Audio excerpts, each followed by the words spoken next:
pressures to the state, and perhaps in the future, we don't know yet, but because in Brazil since we have a number of signatures, you can go to start a new project of law. Say it would be a kind of there's this debate of creating a more effective protected area and protected system inside of the local law. So people are trying to get more support from the citizens in that sense. Political dimension also is basically on pressure on the politicians from the local and state levels, and public audiences as well, and public hearings, because this is an important dimension, because one of as I told before, one of the features of these projects that has been presented to the park is the lack of democratic governance, lack of transparency. So the communities, the local neighborhood associations, they are making pressures on the political dimensions, on politicians, because they have the power to recall a public hearing with the presence of the company in order to make them more compliant to the law and more transparent, and trying to show to the people what are their intentions to the park. So this is one way interesting to act, since they have the power to call these public hearings. And regarding to judicial dimension, there's public support to the public prosecutors with environmental, cultural, and urban attributions in order to support them when they go into the court to defend the park. This has been an interesting strategy, like as I told before, in 2007. It was very effective in that sense. So this is one important. The other is access to justice by individuals and associations. In Brazil, we have the possibility of an individual or association going to the court to defend collective rights. And we had 3 cases, two individuals and one association that has been already in the court trying to defend the park. And probably I don't have so much information right now because I'm here, but probably if the next week, if the National Cultural Heritage Council approve this new project, I have some information that it's already making articulations to go to the court in order to defend the park, in order to cancel the approval, the federal approval. Because in the end, since we have a park with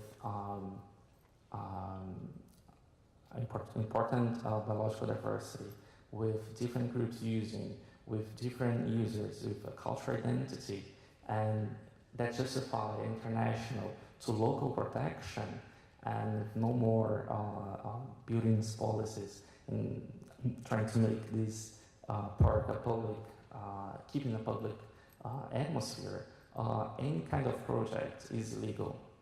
Any kind of project trying to increasing the building areas, trying to privatization of the park, and trying to slicing the park and giving. And there's one thing that I didn't mention. In 1995, when the city make a contract transferring the management of the space to this corporation, it was for 10 years. Recently, like 2 or 3 years ago, I'm not so sure, I have to check, this concession was improved to more than 30 years. So it's like almost 40 years that a public area was given to a corporation to manage a public area and having a lot of profit in that sense, because even with this new project, the forecast of the company regarding profits, because creating of a shop mall, a convention center, a lot of things, it's around $20 million per year. So, but it's all illegal because the law from the international to local level establish a protection of the park. So that's why it's important to have this public participation and public support, because even the law by the state, it's not enough to guarantee, to assure that the park will be public and will keep public for all and free. And with this, I finished my presentation and I open to questions and anything else. Thank you so much.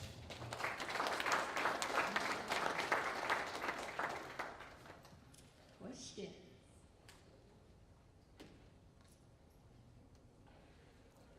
Yeah, just seek clarification on what you're saying about the public hearing. So that's entrenched in Brazilian law, that people can go and ask for public hearings. Okay, that's interesting. Yeah, we have in the law in Brazil have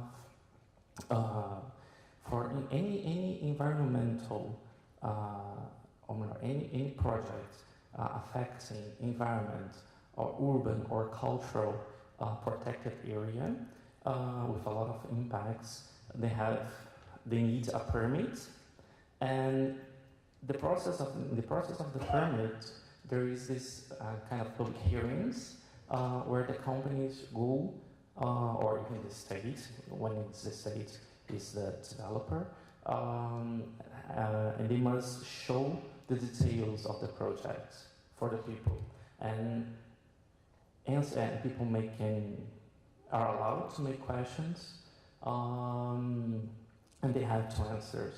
They have to answer the questions, and like the hearings, they can be. I mean, it can be a lot like on Wednesday, 3 p.m. You know, they must be held in different areas affecting the site for local people, and making in hours that people can participate. They must advise on make advertisements on the radios, on the newspapers. The idea is to allow people to know the project, know what's going on, and make questions, and has a kind of debate. This is in the law. In practice, it works so because the developers doesn't want to so much to open to the public for the debate. So they're trying to constrain, and on the other hand, the local citizens, the local communities, the associations, they try to make the rights, the enforcement of the rights. So it can be by judicial power, or it can be by political way, because politicians, they have also the power to call these public hearings. Okay? What we tend to hear in Australia, particularly in the case of Brazil, is the clearing of the rainforest, and particularly around the peripheral areas, and you get squatters moving in, you get people setting up illegal unapproved mining activities, and how does this system enable Indigenous peoples to try and deal with those problems? Yeah, that's you're right. I mean, this is a very good question because regarding Brazilian environmental law, in the paper, it's beautiful. It's it's considered advanced, have a lot of rights, but when you move to implementation, it's another talk. So, like you're talking about informal settlements or indigenous peoples, sometimes the public hearings have problems because in Brazil have 216 people, different traditional people with almost 180 languages. So how to communicate properly to their language. So in the paper it's beautiful, but in the reality it's not working so well. But it's better to have these than nothing. You know? So I think that even in cases we're having polemic cases, specifically in Amazon, that public hearings, they're good in the sense of trying to call people and putting people, gather people to discuss, but the final decision of this public audience is not necessarily taken in the approval or refusal of the project. So it depends on the case, but it's so. The paper is beautiful, but in practice, not so much. Thank you. Got another question up here?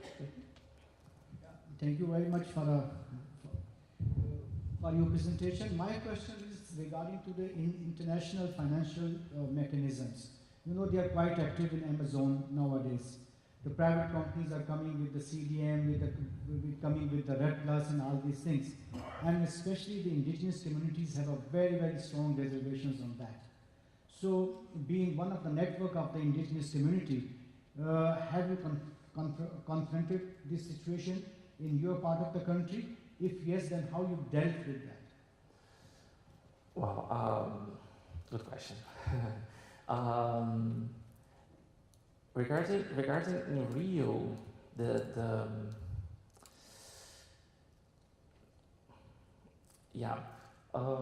it's in this case specifically.